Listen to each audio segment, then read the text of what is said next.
Marcos capítulo 3, irmãos, nós estamos aí, já há alguns meses falando sobre o Evangelho de Marcos e usando, alguém me perguntou, pastor, por que o Evangelho dos Milagres, Eu estou usando o nome que o professor Hernandes Dias Lopes deu como subtítulo do livro que ele redigiu sobre o Evangelho de Marcos e que eu uso como base para essas nossas ministrações aqui, e ele deu esse nome, o Evangelho dos Milagres, e a gente gostou do nome e acabou usando. Hoje nós vamos falar aí do 18º episódio já. Hoje nós vamos falar da sentença. O tema é essa palavra. Daqui a pouco vocês vão entender, vamos ler o texto bíblico. Marcos capítulo 3, versículo 20. Todos abriram? Eu estou lendo na ARA, revista e atualizada, Almeida Revista Atualizada. Sempre uso essa versão, ok? Quem está no aplicativo aí, sempre use ela. E aqui está projetado. Então, ele foi para casa, não obstante a multidão afluiu de novo, de tal modo que nem podiam comer. E quando os parentes de Jesus ouviram isto, saíram para o prender, porque diziam, está fora de si. Os escribas que haviam descido de Jerusalém diziam, ele está possesso de Beelzebu, e é pelo maioral dos demônios que expele os demônios. Então, convocando-os, Jesus lhe disse, por meio de parábolas, como pode Satanás expelir a Satanás? Se um reino estiver dividido contra si mesmo, tal reino não pode subsistir. Se uma casa estiver dividida contra si mesmo, tal casa não pode subsistir. Se, pois, Satanás se levantou contra si mesmo e está dividido, não pode subsistir, mas perece. Ninguém pode entrar na casa do valente para roubar-lhe os bens, sem primeiro amarrá-lo, e só então lhe saqueará a casa. Em verdade vos digo que tudo será perdoado aos filhos dos homens, os pecados e as blasfêmias que proferirem, mas aquele que blasfemar contra o Espírito Santo não tem perdão para sempre, visto que é réu de pecado eterno. Isto porque diziam, está possesso de um espírito imundo. Nisto chegaram sua mãe e os seus irmãos, e tendo ficado do lado de fora, mandaram chamá-lo. Muita gente estava sentada ao redor dele. Desculpa, se de passar ali. Muita gente estava sentada ao redor dele e lhe disseram, olha, tua mãe e teus irmãos e irmãs estão lá fora à tua procura. Então ele respondeu dizendo, quem é minha mãe e meus irmãos? E correndo o olhar pelos que estavam sentados ao redor, disse, eis a minha mãe e meus irmãos. Portanto, qualquer que fizer a vontade de Deus, esse é meu irmão, irmã e mãe. Amém? Até aí, feche teus olhos. Senhor nosso Deus, Pai, nós louvamos e adoramos o Teu nome por esta palavra.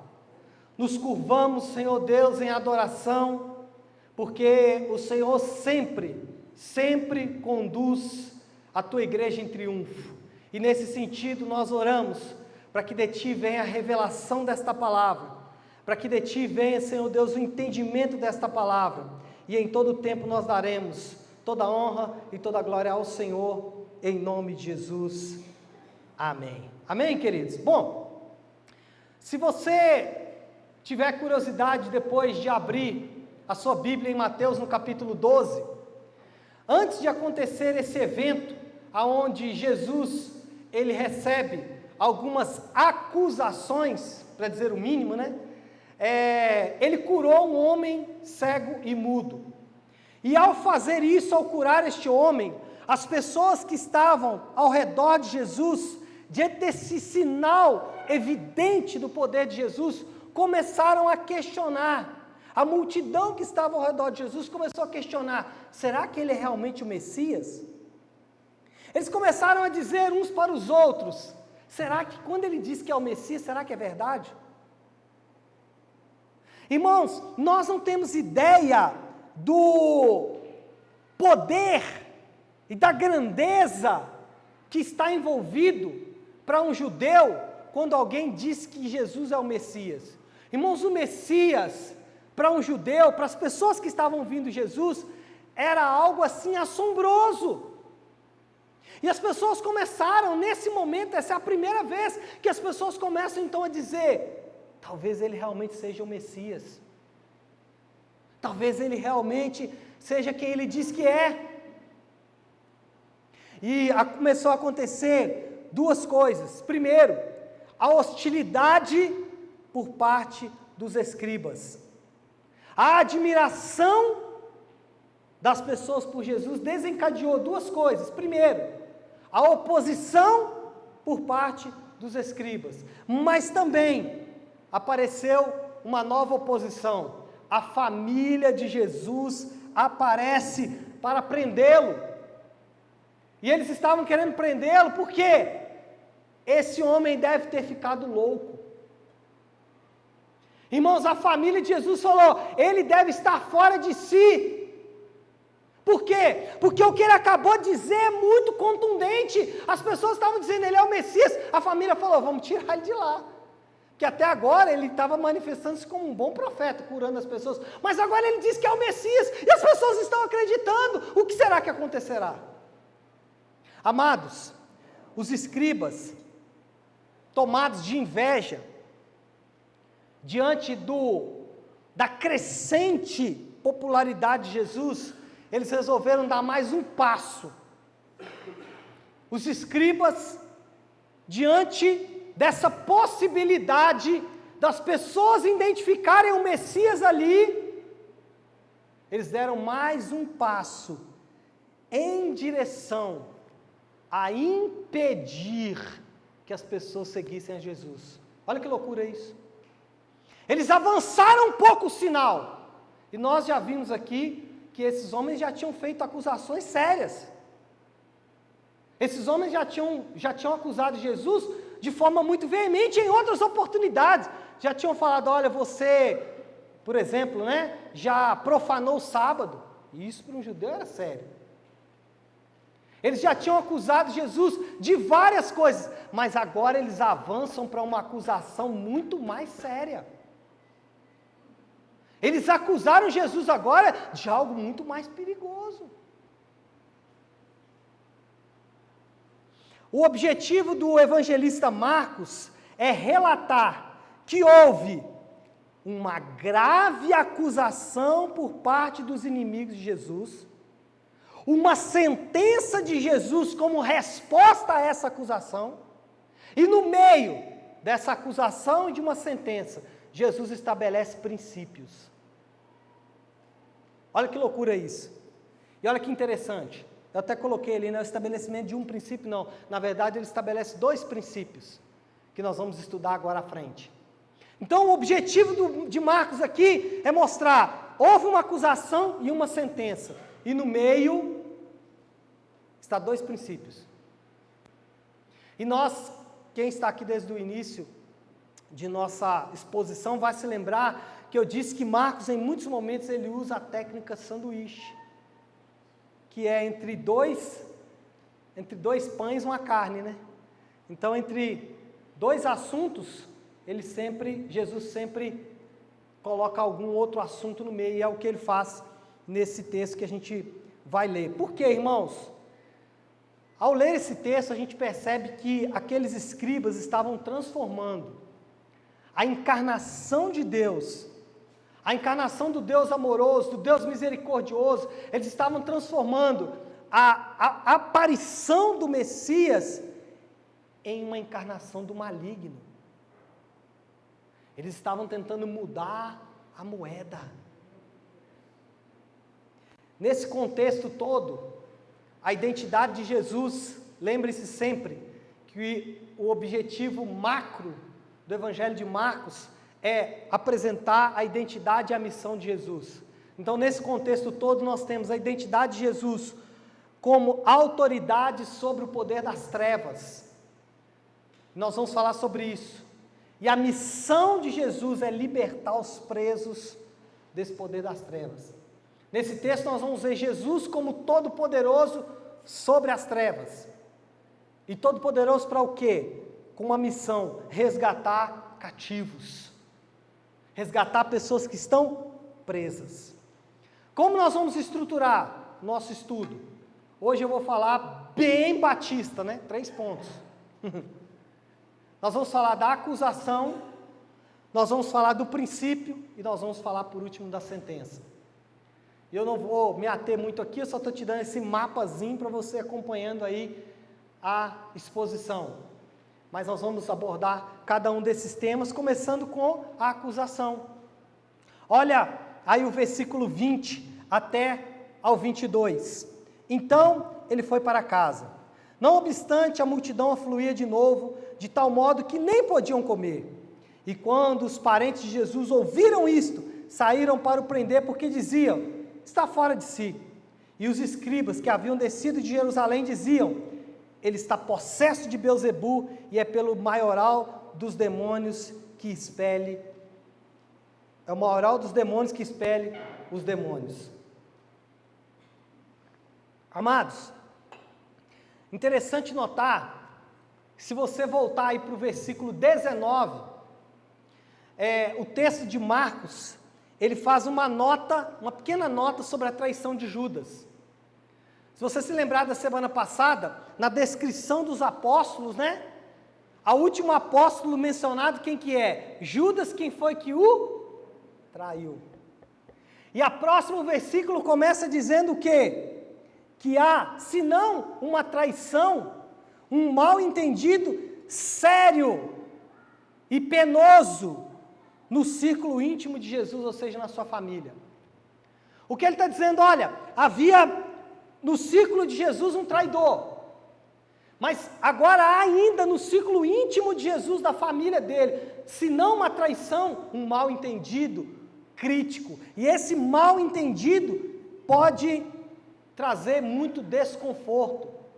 Irmãos, a referência desconcertante de que Jesus está fora de si, torna ou traz à tona o fato de que as autoridades religiosas não estão sozinhas em suas apreensões equivocadas em relação a Jesus. O que eu quero dizer com isso? Que muitas vezes nós achamos que quem se equivocou com relação a Jesus foi só os religiosos. Que quem se equivocou com relação ao papel do Cristo foi só os judeus. Não, irmãos, muita gente do círculo íntimo de Jesus não entendia o seu propósito. Muitas pessoas do círculo muito próximo de Jesus também duvidavam da sua identidade. Quando ele dizia, eu sou o Messias, muitos que estavam ali no grupo falavam, opa, ó. A ponto da família dele tentar interpelá-lo para o prendê-lo e levá-lo embora, porque ele estava, ó, Pinel.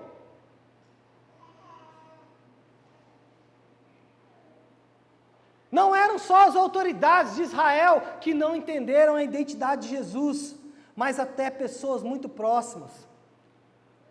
E essa oposição deles fica mais explicável, porque os de fora podem ter sido vítimas, né, de ignorância, os de fora podem ter sido vítimas de relatos falsos, os de fora podem ter sido vítimas dos ciúmes, os de fora podem ter sido motivados por um zelo mal orientado, os de fora tinham até desculpa para questionar a identidade de Jesus. Os de fora nós até entendemos. Por quê? Porque os de fora não sabiam todos os meandros. Mas quando essa oposição aparece no ciclo mais íntimo, aí era mais problemático. E era necessário uma intervenção mais efetiva, uma intervenção mais forte, mais contundente. Porque quando a acusação vem de fora, de forma externa, a gente até espera.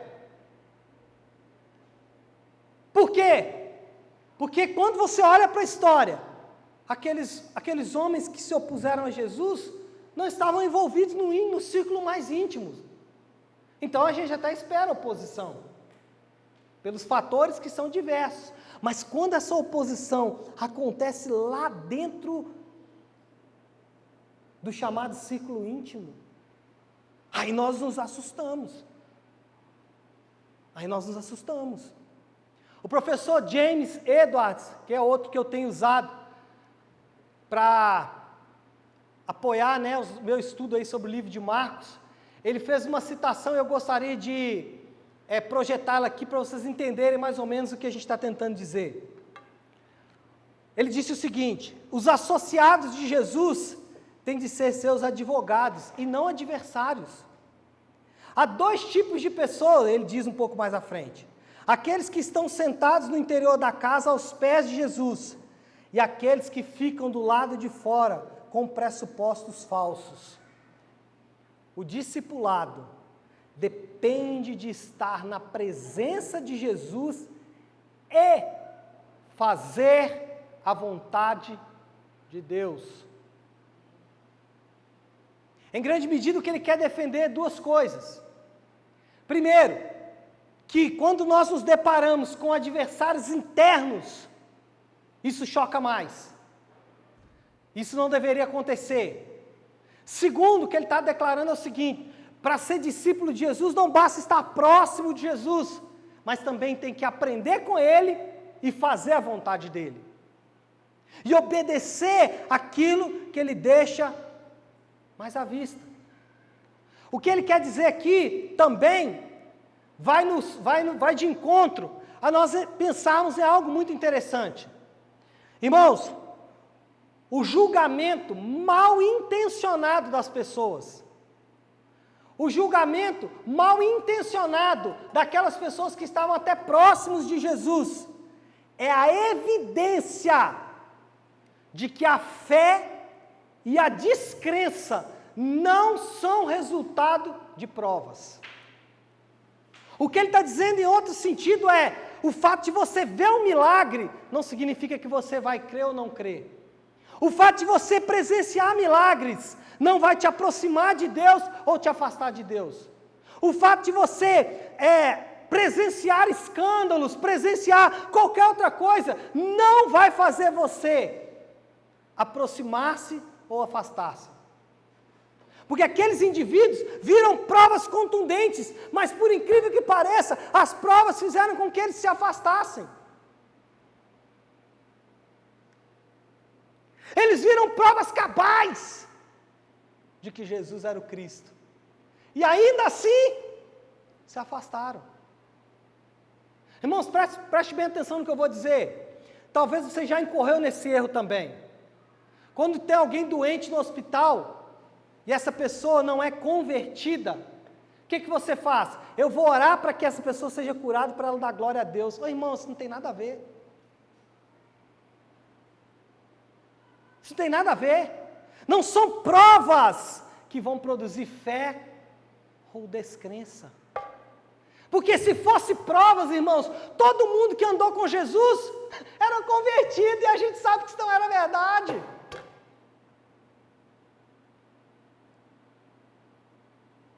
A gente sabe que isso não era verdade.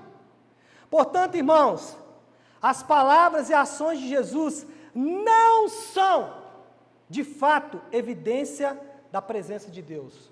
Mas a evidência exige uma decisão do observador.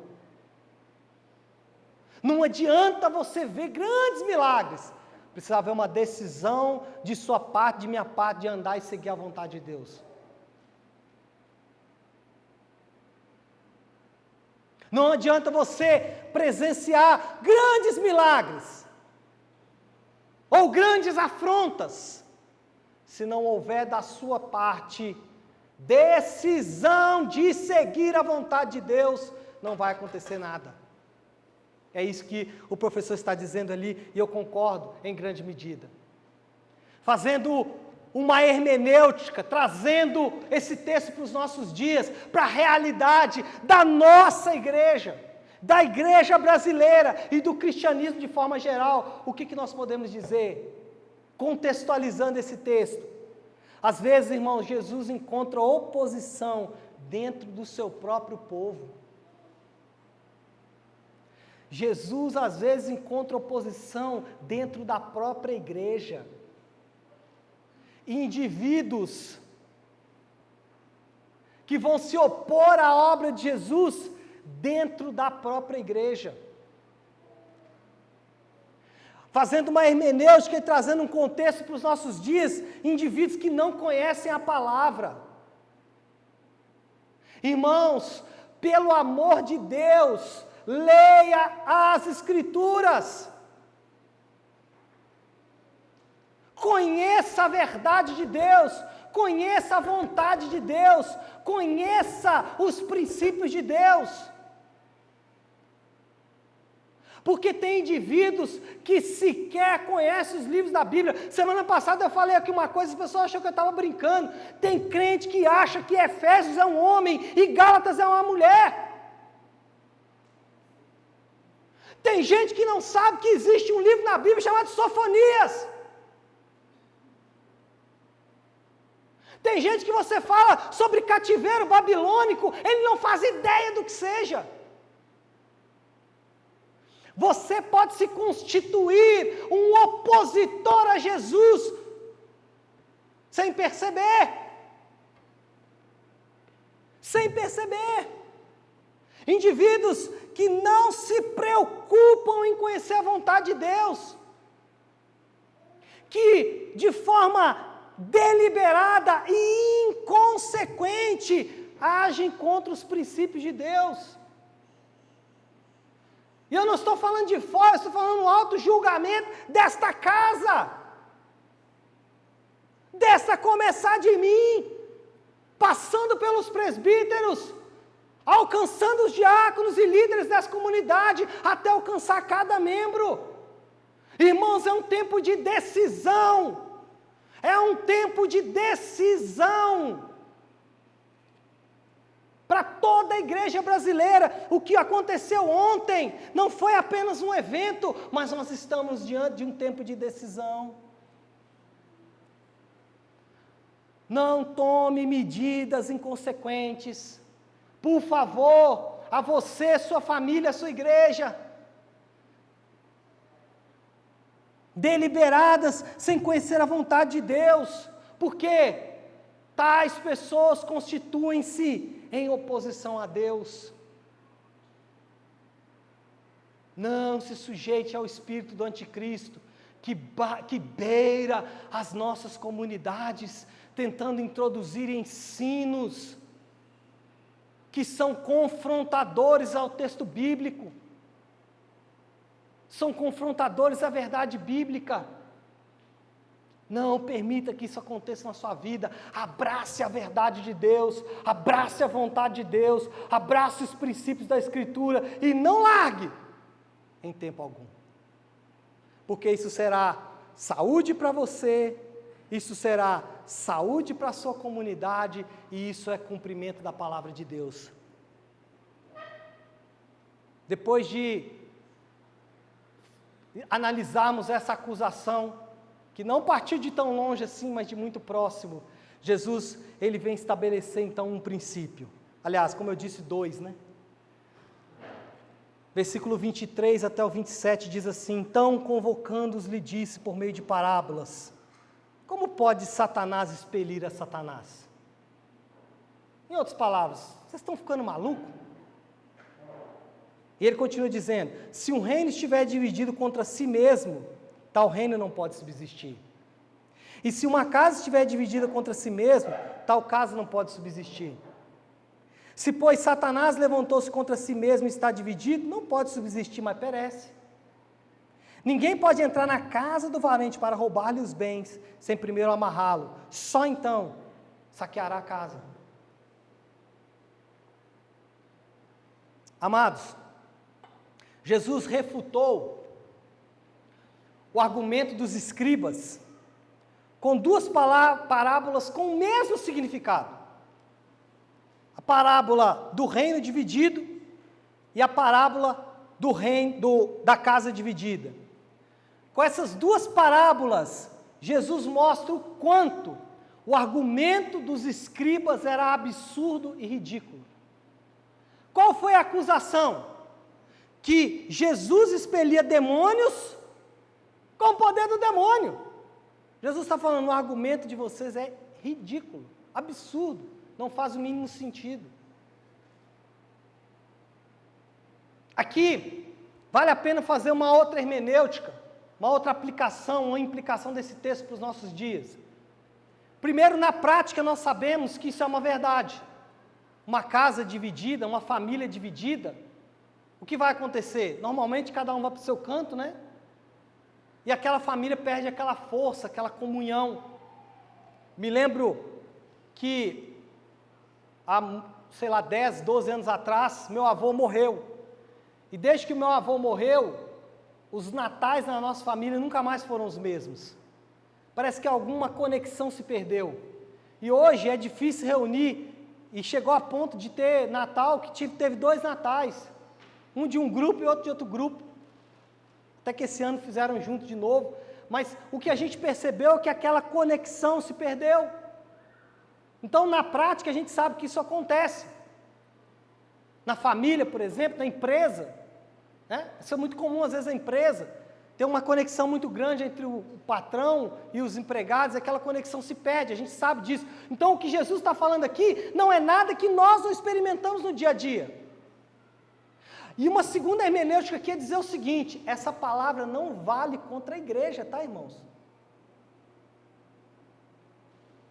Eu já vi gente falando assim, o diabo quer dividir a igreja. Ô, irmãos, que falta de conhecimento das Escrituras. Por quê?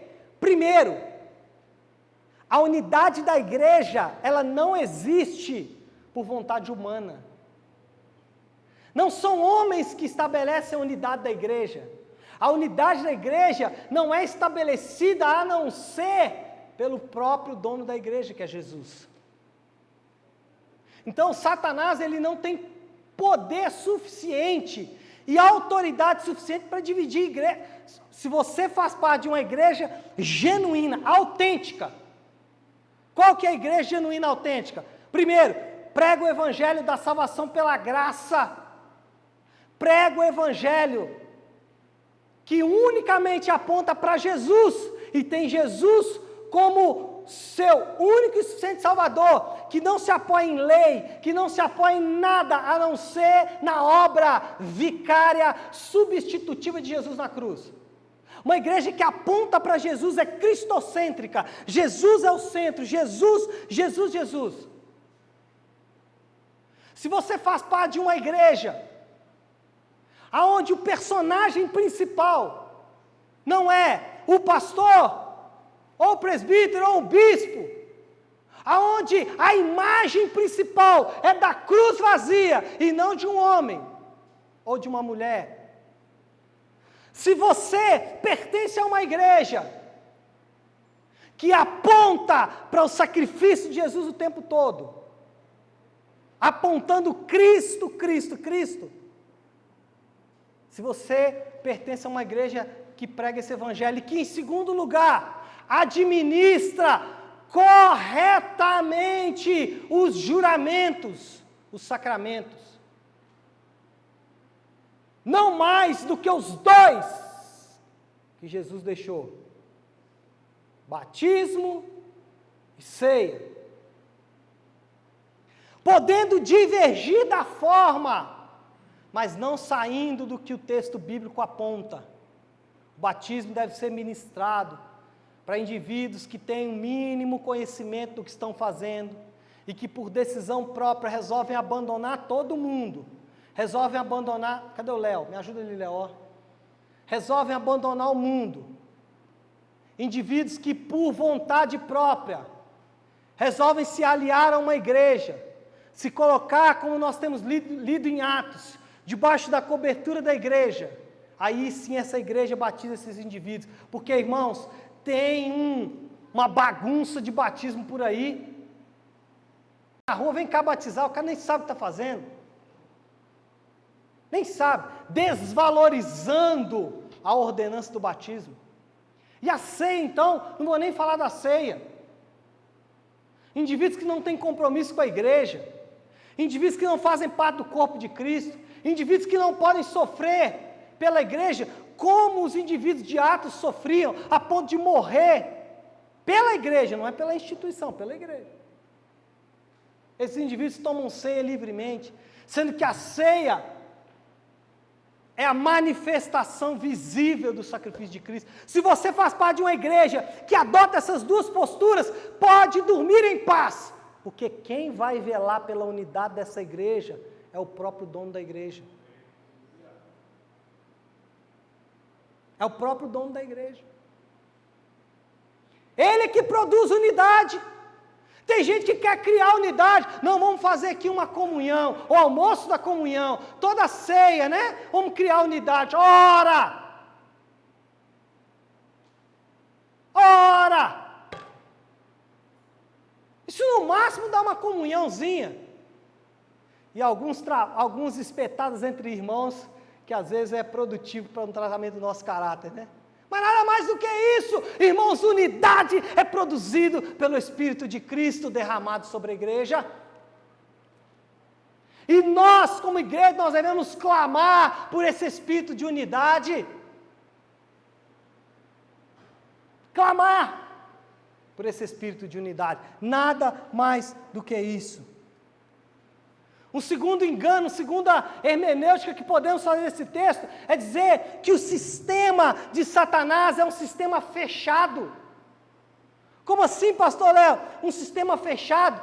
Irmãos, demônio não nasce igual gente. Quem é do grupo dos demônios não entra nem sai.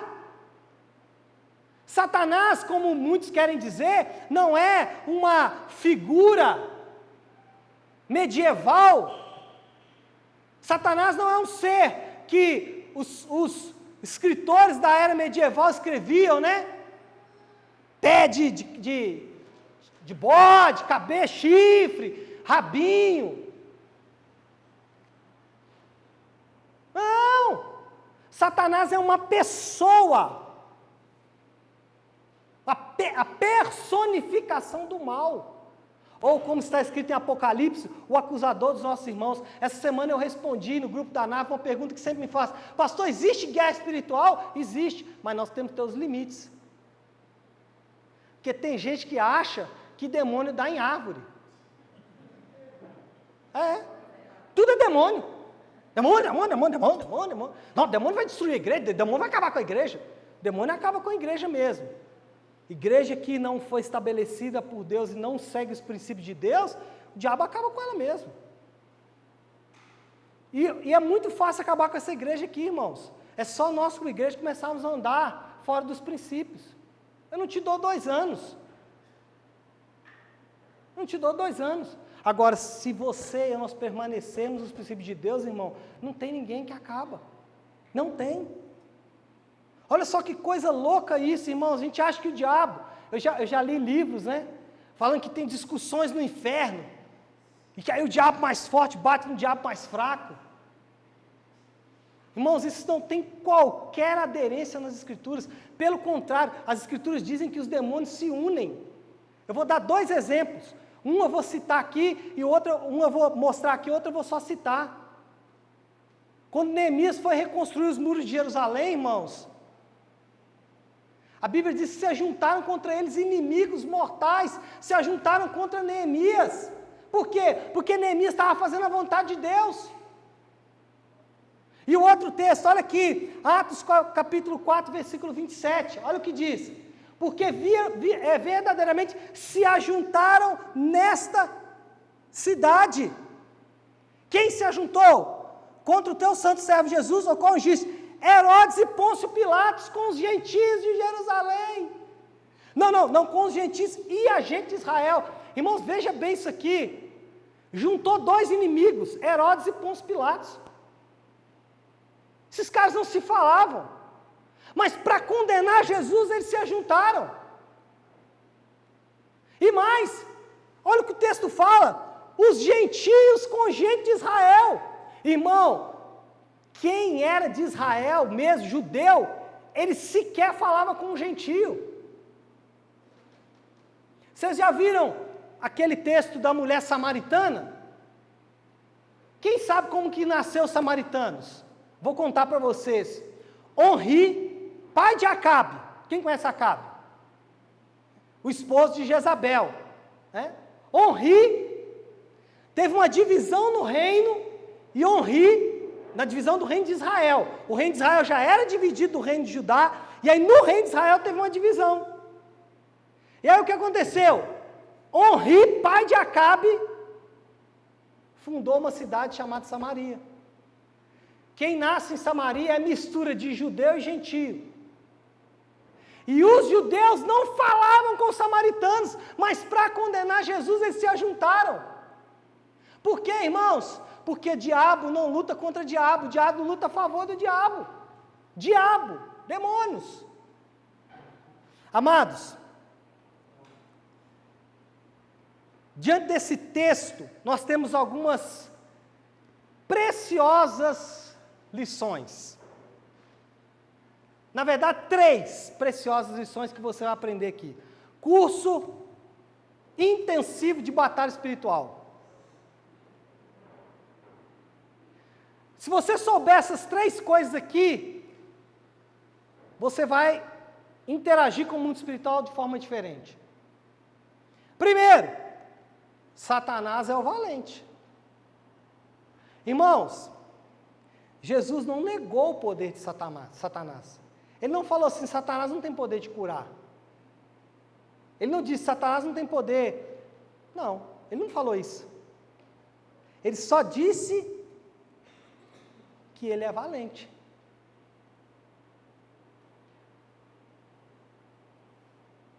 Irmão, não subestime a ação de Satanás. Satanás, ele tem uma capacidade que é impressionante. 2 Coríntios 4:4 diz que ele cegou o entendimento. Jesus não subestimou o poder desse homem. Desse homem não, né? Desse ser. Jesus não subestimou o poder desse ser. Jesus afirmou o poder dele.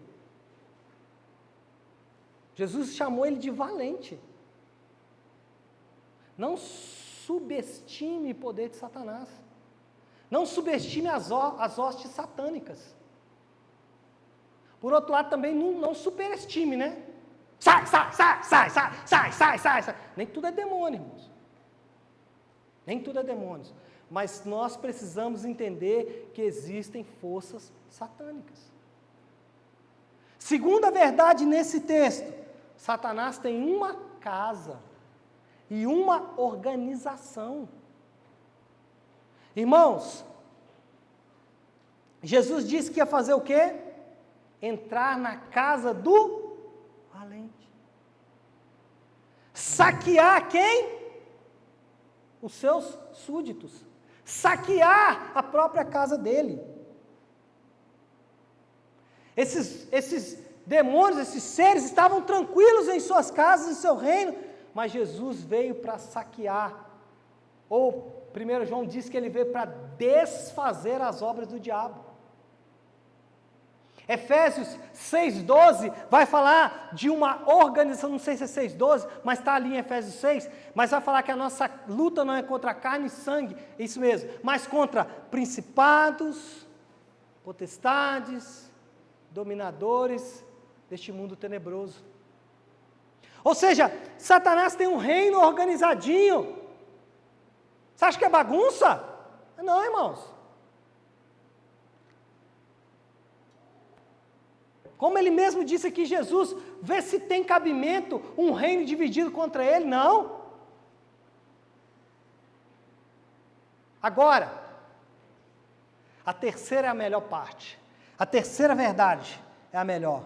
Tem gente que é tão boa porque fala assim, esse negócio de ficar falando de Satanás é bobagem, pastor, pelo amor de Deus. É isola, ó. 3 pulinhos. Vou até chegar em casa e ungir as paredes lá de casa. Ungir meu carro, para ele não pegar meu carro.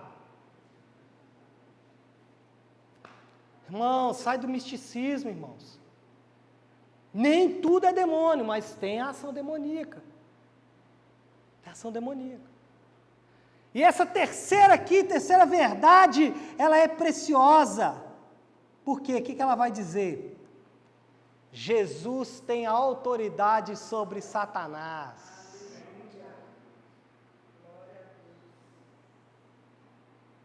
Jesus disse que ele é o mais valente. Ele diz, tem um valente, mas tem o mais valente. Jesus, irmãos, ele tem o poder para amarrar a Satanás e romper com o seu poder. Ele tem o poder de entrar na casa de Satanás e saquear a casa dele. Satanás não tem autonomia. Satanás não faz o que quer. Satanás não age como quer, irmãos. Isso não significa que ele não está inativo, significa que ele está sob a autoridade. Não significa que Satanás não está por aí. E é interessante, uma vez, eu conversando com uma pessoa e eu parei para pensar nisso. Isso aqui pode até ser teologia, mas não é muito, mas só para você poder pensar. A pessoa falou comigo assim, está cheio de demônio lá no mundo, nas boates, nas bocas de fumo. Eu falei, lá não tem demônio nenhum, a Bíblia diz que o diabo está onde? Ao nosso derredor. E ele está fazendo o quê? Buscando alguém que ele possa tragar. Mas ele não fará isso se Deus não o autorizar. Não fará isso se Deus não autorizar. Irmãos, Lutero chegou a usar a expressão seguinte, o diabo é o diabo de Deus. O diabo é o diabo de Deus, o diabo é um cachorrinho preso na coleira, que só vai aonde aquele que manda nele manda ir. Nada mais do que isso. Satanás não é um ser autônomo que faz o que quer e surpreende a igreja e surpreende a Deus. Na verdade, irmãos, o texto bíblico nos fala que muitas vezes Deus envia demônios para cumprir o propósito dele. Preste atenção no que eu vou dizer.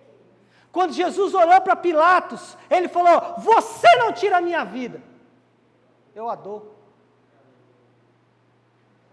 E em algum momento ele diz assim, eu tenho autoridade para dar e tirar a vida.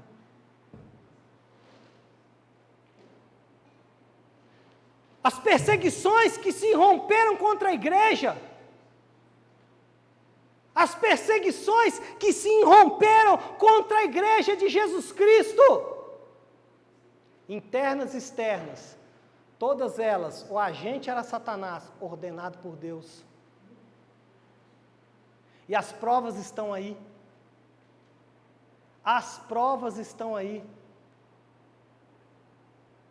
Quando Deus enviou perseguições externas, como do Império Romano, e quanto mais se matavam cristãos, mais nasciam cristãos. Quanto mais a perseguição se asseverava, mais os cristãos se fortaleciam. Perseguição externa. E quando essa perseguição era interna, um pouco antes da Reforma Protestante, um papa assumiu a igreja da família dos Borgias. E esse homem, usado por Satanás, mas enviado por Deus, para eclodir em toda a Europa, em todo o mundo, a Reforma Protestante.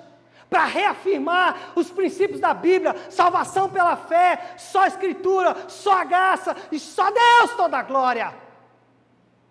Um enviado de Satanás com autorização de Deus para agir. Então, irmãos, Satanás é um inimigo limitado e está debaixo da autoridade absoluta de Jesus.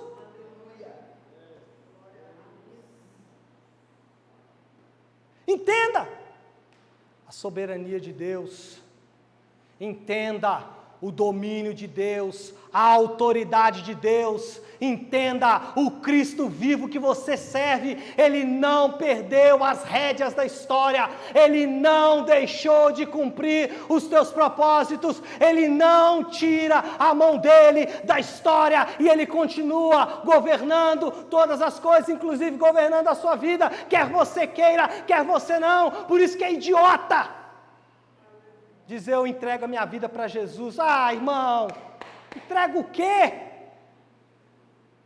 Você simplesmente reconhece a verdade eterna absoluta, você é dele, e Ele pode fazer com você o que Ele quiser, te salvar ou te condenar. E se condenar você, Ele vai te condenar justamente porque Ele é Deus. O que nós precisamos aprender com esse ensino é que existem demônios e nós precisamos estar atentos com isso.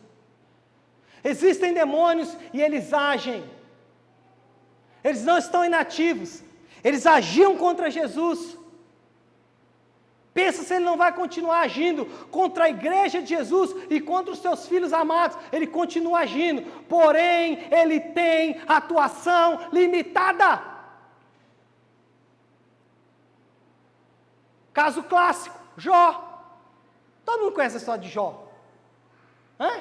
Clássico. Toca em tudo, só não toca na vida. Toca em tudo, mas não toca na vida. Aí Satanás vem tentar convencer Deus, né? Mas ficou fácil. O Senhor cercou ele. Deus falou: então toca no corpo agora, mas não tira a vida. Limitada, irmãos. E com um propósito. No caso de Jó, qual foi o propósito? Ah, Senhor, antes eu te conheci de ouvir falar, agora os meus olhos te veem. Preste atenção no que eu vou dizer para você e guarde isso no seu coração. Os planos de Deus não podem ser frustrados. Pare de tentar sabotar Deus. Essa é uma luta perdida. Curve-se hoje, dobre-se hoje, para que Ele não precise te dobrar. Converta-se hoje, converta-se agora, arrependa-se agora, para que Ele não precise te tocar mais forte, permitir que Satanás te exponha de forma mais abundante. Porque Deus, irmãos, Ele é Deus. E para finalizar, nós vamos falar da sentença. A sentença é o terceiro. Em verdade, vos digo que tudo será perdoado aos filhos dos homens, os pecados e as blasfêmias que proferirem. Mas aquele que blasfemar contra o Espírito Santo não tem perdão para sempre, visto que é réu de pecado eterno. Isto porque diziam: está possesso de um espírito imundo. Irmãos, antes de entrar nesse texto, eu quero dizer para vocês que essa é uma controvérsia milenar. Desde os primeiros dias da Igreja de Cristo, homens e mulheres se debruçaram sobre esse texto, tentando buscar entender o que seria essa malfadada blasfêmia contra o Espírito Santo. Alguns irmãos já deram algumas respostas, e eu respeito todas elas, mas eu vou usar a resposta do professor Hernandes, que eu achei ela muito mais coerente com o texto bíblico. Jesus, ele introduz essa exortação. Qual a exortação? Tudo será perdoado, exceto... Isso é uma exortação. Tudo será perdoado, exceto... E aí ele faz um alerta profundo. Ele diz: e essa condenação não tem volta. E o que nós temos que fazer diante de um texto como esse, não é tentar achar pelo em ovo, né? É simplesmente nos curvar em sujeição e em incapacidade diante de Deus, dizendo, eu não tenho condições de entender isso bem.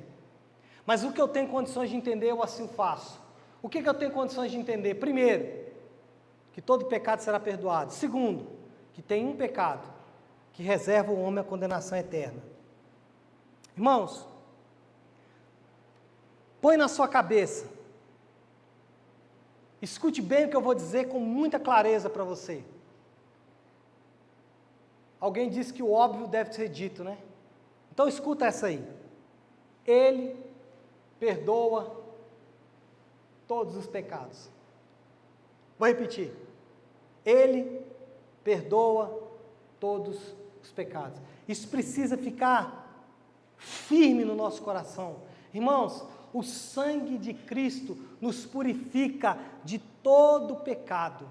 1 João 1,9 diz que se confessarmos os nossos pecados, Ele é fiel e justo para nos perdoar os pecados e nos purificar de toda injustiça. Irmãos, preste atenção no que eu vou dizer. Deus é capaz de perdoar todos os pecados contra Ele e contra o próximo.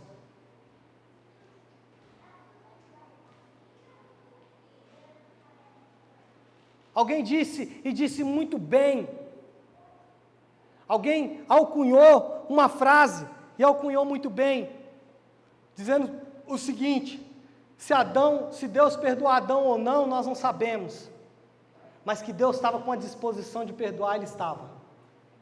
No tempo todo Ele ofereceu perdão para Adão, no pecado mais vil, no pecado mais sujo, no pecado mais cruel cometido nessa terra, a primeira resposta de Deus a esse pecado foi, eu te perdoo. Irmãos, precisamos estar convencidos de que onde há confissão de pecados e arrependimento, nenhum pecado está além da possibilidade do perdão. Vou repetir, não importa o tamanho do seu pecado, não importa o tamanho da sua afronta, não importa o tamanho do erro que você cometeu, não importa o tamanho do erro que eu cometi, que nós cometemos. Se você confessar e se você se arrepender, você vai encontrar o coração do Pai em perdão para você. E você não tem o direito de manter no teu coração um registro de faltas. Por quê? Porque é ilógico. Nós somos perdoados de uma dívida impagável. Então nós não temos o direito de não perdoar os nossos irmãos. Além disso, o perdão dos teus pecados e dos meus pecados não significa que não haverá punição. Deus nunca disse que perdão de pecados é ausência de punição. Deus nunca disse que os pecados ficariam sem punição. Ele nunca disse isso. E eu me lembro de uma vez que eu estava conversando com um pastor que me acompanhava, que era o meu pastor. E aí eu falei com ele assim, pastor, mas e as consequências? E a punição do pecado? Ele falou, a punição já está aí. Você já está sofrendo a punição. Agora, punição muito maior já foi paga na cruz do Calvário. Deixa eu dizer para você, irmão, quando você peca não significa que o seu pecado vai ser impune, mas significa que ele está sendo lançado sobre a cruz. Jesus disse que o escrito de dívida que era contra nós foi encravado na cruz. Então não existe pecado sem punição. Todos os pecados, os que já aconteceram, os que estão acontecendo e os que vão acontecer, já foram cobrados. Aleluia! J.C. Ryle, um grande teólogo, disse o seguinte: A doutrina da livre e completo, a doutrina do livre e completo perdão é a glória, é a coroa da glória do Evangelho. A doutrina do livre e completo perdão é a coroa da glória do Evangelho. Eu não sei como você entrou aqui, eu não sei quais erros você cometeu no passado, eu não sei quais erros você vai cometer no futuro, eu não sei se um dia você vai fazer um erro muito cruel, mas eu quero dizer para você, se você se arrepender, confessar o teu pecado, você vai encontrar o coração de um Deus de amor, você vai encontrar o coração do Pai dizendo, eu te perdoo, filho, e eu não deixo você sem punição, mas eu cobro a sua punição na cruz do meu filho amado. Ou seja, em mim mesmo. O cerne do Evangelho é isso. Alguém me perguntou alguns dias atrás, pastor, um caso hipotético. Alguém me perguntou assim, deixa eu fazer um caso hipotético para o senhor. Eu conversei com uma pessoa, ela me disse o seguinte, imagine-se um indivíduo, ele tem uma filha, e dos primeiros dias da vida dessa filha, ele estupra essa menina compulsivamente. E aos 15 anos de idade, essa menina, não aguentando mais, tira a própria vida. E esse homem, marcado pela culpa, se converte e aceita Jesus. Ele vai para o céu? E mais, se essa menina não confessou Jesus como Salvador dela, ela vai para o inferno?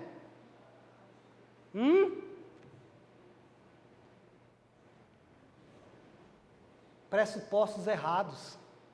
2 pressupostos errados.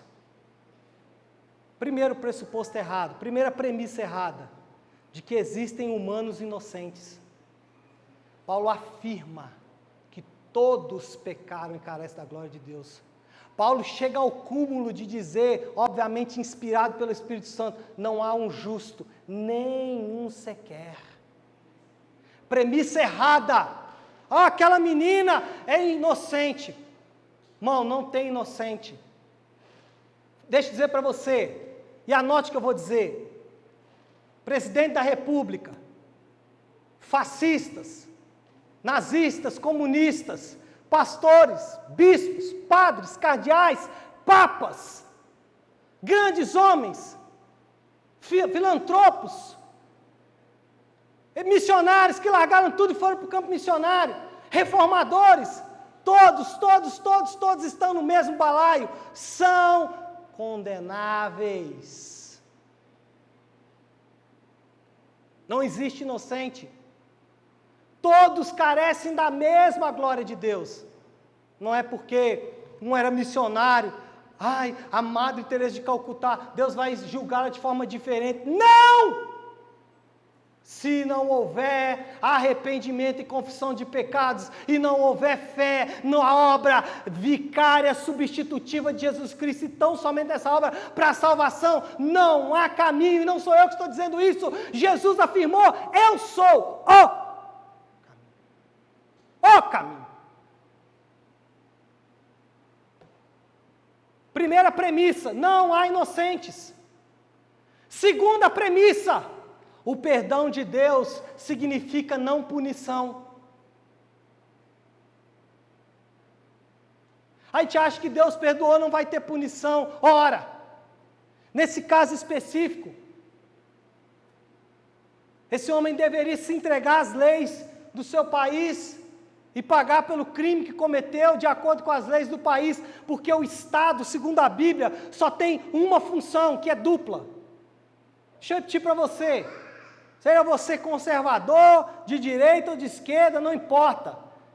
Biblicamente o Estado só tem uma função que é dupla. Paulo fala que o Estado tem que premiar os bons e punir os maus. Paulo fala isso. Portanto, esse indivíduo, ele precisa se entregar às autoridades e confessar o seu crime, e se houver punição para ele, que ele pague de acordo com o rigor da lei. Mas punição maior, se ele receber, se ele confessar o pecado dele, se ele se arrepender, A punição não vai cair sobre ele, porque se cair sobre ele, provavelmente ele seria fulminado por Deus. Mas a punição cai em Jesus Cristo. A punição maior cai em Jesus Cristo, por isso a graça é tão gloriosa. Aleluia! Aleluia! Irmãos,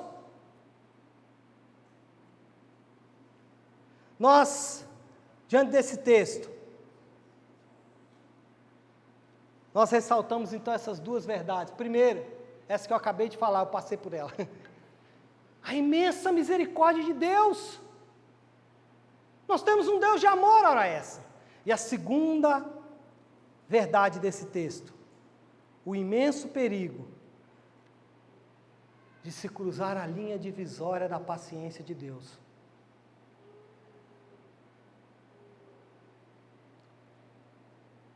Segunda verdade, cuidado. Não brinque com veneno. Cuidado. Não brinque com o pecado. Irmãos, quem despreza a oferta do perdão de Deus em Jesus, ele não despreza só o perdão, mas ele despreza o próprio Deus. E essa rejeição deliberada do perdão de Deus é a única limitação ao ilimitado amor de Deus. A única coisa que pode te limitar o amor de Deus é você colocar barreiras, construir barreiras. Irmãos, os pecados mais horrendos da história da Bíblia foram perdoados. Para citar apenas 4 aqui, Nabucodonosor, no livro de Daniel, nem convertido ele era. Nabucodonosor se enche de orgulho, arrogância, de autossuficiência. Eu sou, eu tenho, eu vou, eu faço, olha o que eu fiz, olha o que eu construí, os jardins suspensos da Babilônia, eu que fiz, olhem a minha glória. Daniel, o profeta, é usado e vai até ele e fala: se você não se arrepender, e ele não se arrepende, mas o amor de Deus é tão maravilhoso, que Deus não deixa Nabucodonosor por conta própria, mas envia um espírito, e Nabucodonosor, a Bíblia diz que ele cai, e ele começa a viver como um animal no meio dos pastos. A Bíblia diz que ele começou a comer capim como um burro num pasto. Imagina as pessoas passando e olhando: olha o grande homem, o homem cheio de glória, o homem cheio de arrogância, olha como está. Semana passada eu disse aqui, nada melhor do que uma visita à casa do oleiro, para você saber que você não é nada. E a Bíblia diz que Nabucodonosor se arrependeu, um homem ímpio, mas ele se arrependeu e o perdão de Deus alcançou aquele homem e ele foi restituído. Irmãos, não precisa ir muito longe, pense em Davi. Toda a maquinação de Davi, toda a construção do pecado de Davi, toda a maldade que envolveu o homem, segundo o coração de Deus.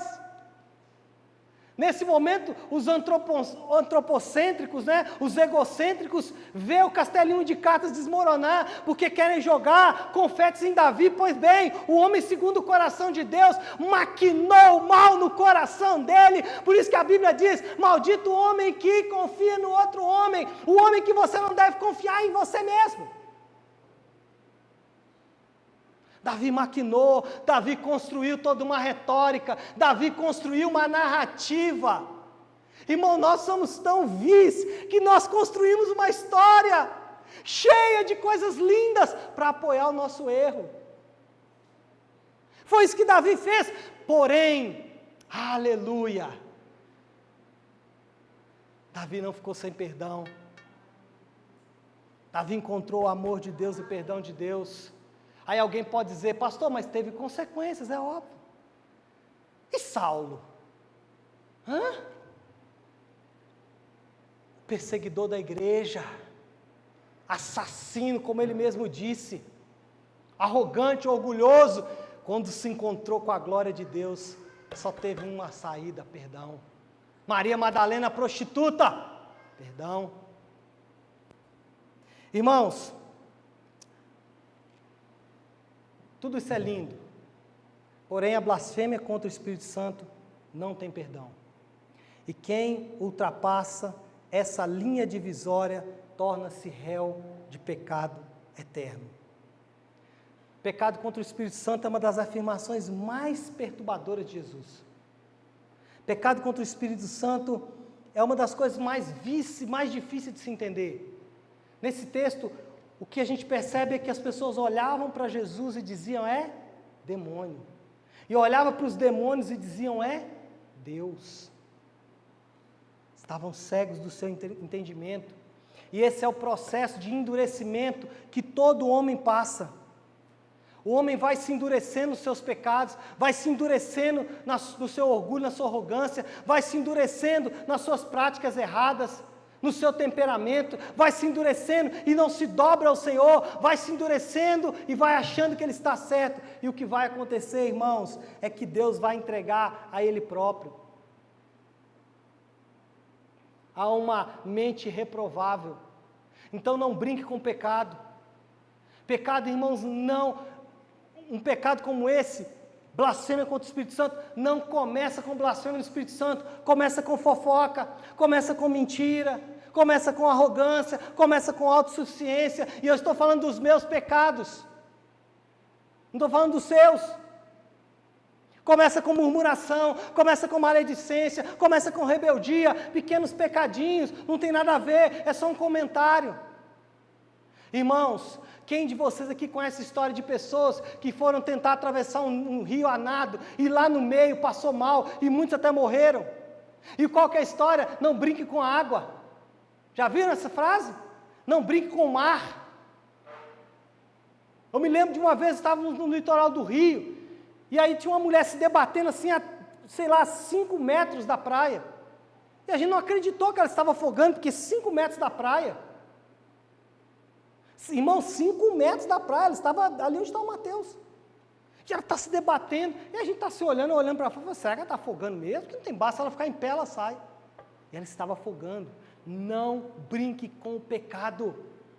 Não aceite pequenas ofertas de pecado. Não comece a alimentar. Por quê, irmãos? Porque um processo de endurecimento pode se desenvolver em você. Ao ser confrontado com o seu pecado, se dobre ao Senhor, renda-se ao Senhor, confesse o teu pecado, se arrependa, receba o amor dEle e não peques mais. E se eu pecar de novo, no mesmo pecado, pastor Léo, se dobre, se arrependa, confesse o pecado, receba o amor de Deus e vá e não peques mais.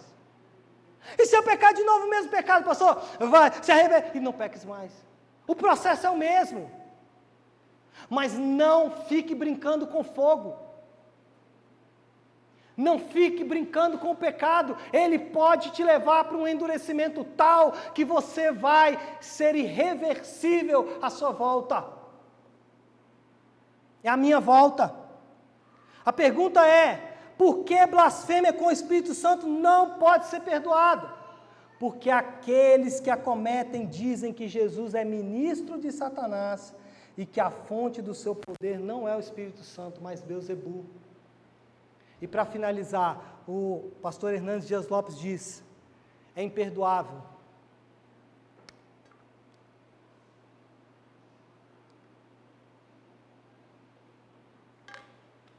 É imperdoável, porque rejeitam o Espírito Santo e a Cristo, dizendo que o Salvador é ministro de Satanás. É imperdoável, porque é um pecado consciente, intencional e deliberado de atribuir a obra de Cristo pelo poder do Espírito Santo a Satanás. Esse pecado constitui uma irreversível dureza do coração. A pergunta é: alguém que está aqui na igreja pode ter cometido pecado contra o Espírito Santo? Não, só dele estar aqui ele já está arrependido, o coração já está mole. A advertência que deve ficar para mim e para você é simplesmente não brincar com isso. Esse é o tipo de brinquedo que ninguém deve mexer. Dito tudo isso, eu gostaria de concluir a nossa exposição de hoje, nossa reflexão, lembrando que o objetivo inicial era relatar que houve uma acusação, que houve uma resposta à acusação com uma sentença e que no meio ele estabeleceu dois princípios. Ele estabeleceu o princípio de que nenhum reino dividido prospera, o que não é verdade para o reino dele, obviamente. E segundo princípio, Satanás está sob controle. Bom, o que nós podemos concluir, irmãos? Perdão precisa ser desejado. Precisa desejar o perdão. Eu disse semana passada e foi algo que o Senhor pegou muito forte no meu coração, preparando a pregação da semana passada. Ele disse o seguinte: a maior ofensa não é contra os homens. Quando eu ofendo o Leandro, eu não estou só ofendendo o Leandro. Eu estou ofendendo o Leandro e quem criou o Leandro. Então, a primeira coisa que você tem que entender é que quando você faz mal para alguém, que seja você mesmo, o principal ofendido é Deus. Perdão precisa ser desejado, você precisa, deixar o coração amolecer. Para que uma pessoa seja perdoada por Deus, ela precisa estar arrependida. Os escribas, mesmo sob a evidência incontroversa das obras de Cristo, negam e invertem essa obra. Eles não sentiam tristeza pelo pecado. Eles inverteram a ordem, eles falaram, quem é de Deus é de Satanás, e quem é de Satanás é de Deus. E com isso, eles não sentiam tristeza pelo próprio pecado.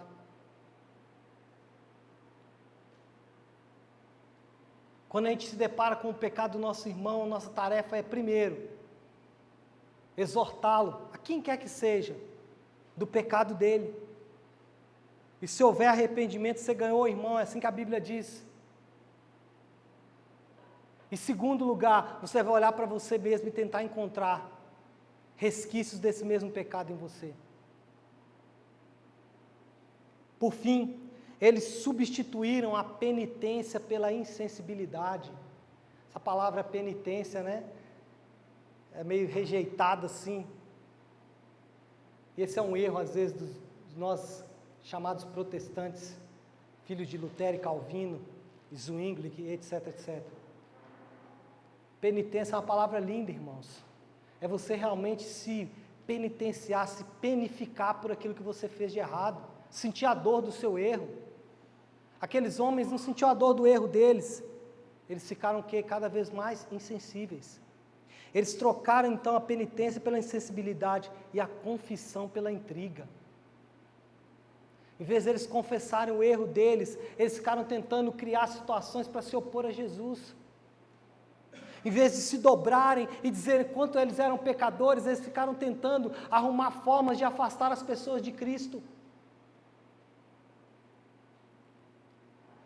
Portanto, devido à sua insensibilidade criminosa e completamente desculpável, eles estavam condenando a si mesmos. E eles fecharam a porta da graça com as próprias mãos.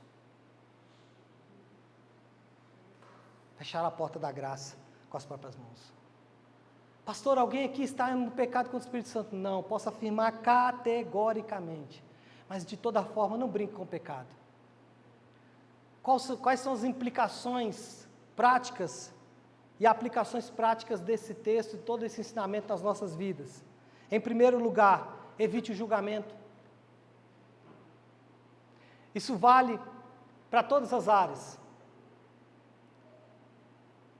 O professor Hernandes Dias Lopes, eu estou usando aqui exatamente a aplicação que ele fez no livro dele de Marcos, no estudo dele sobre o livro de Marcos.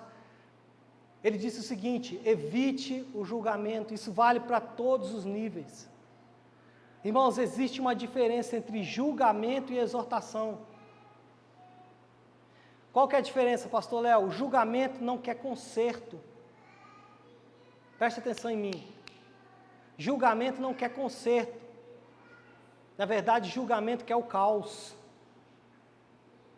Exortação tem um objetivo. A palavra exortação diz trazer de volta para Deus.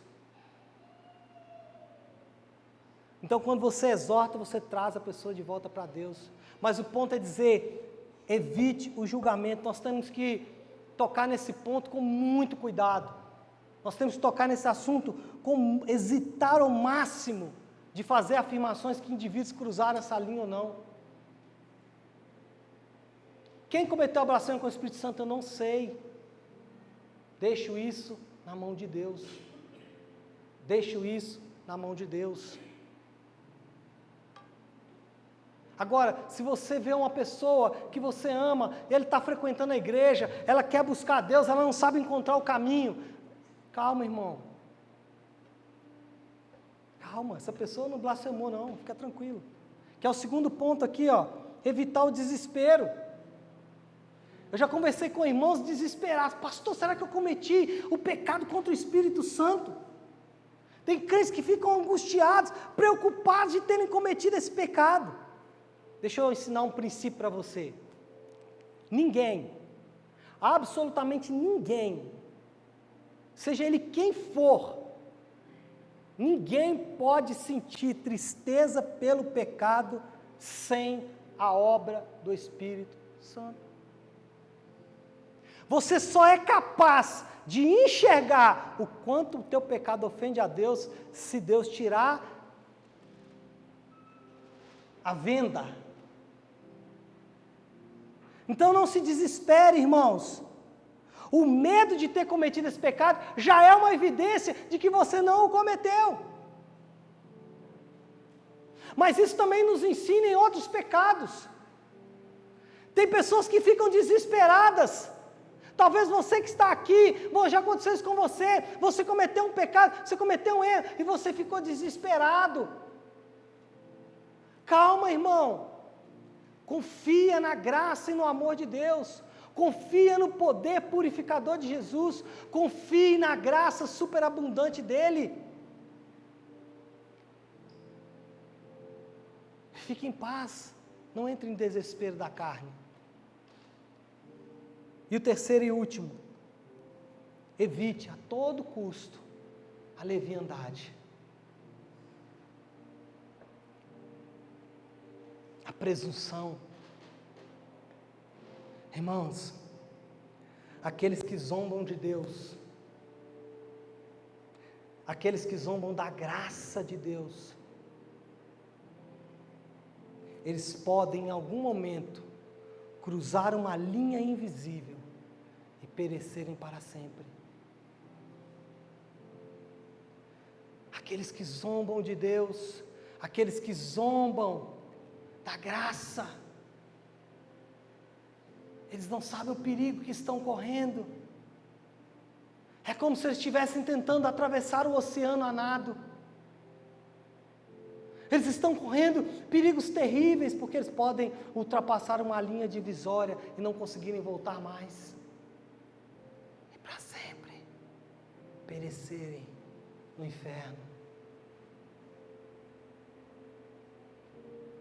Trate as coisas de Deus com reverência. Trate as coisas de Deus com temor.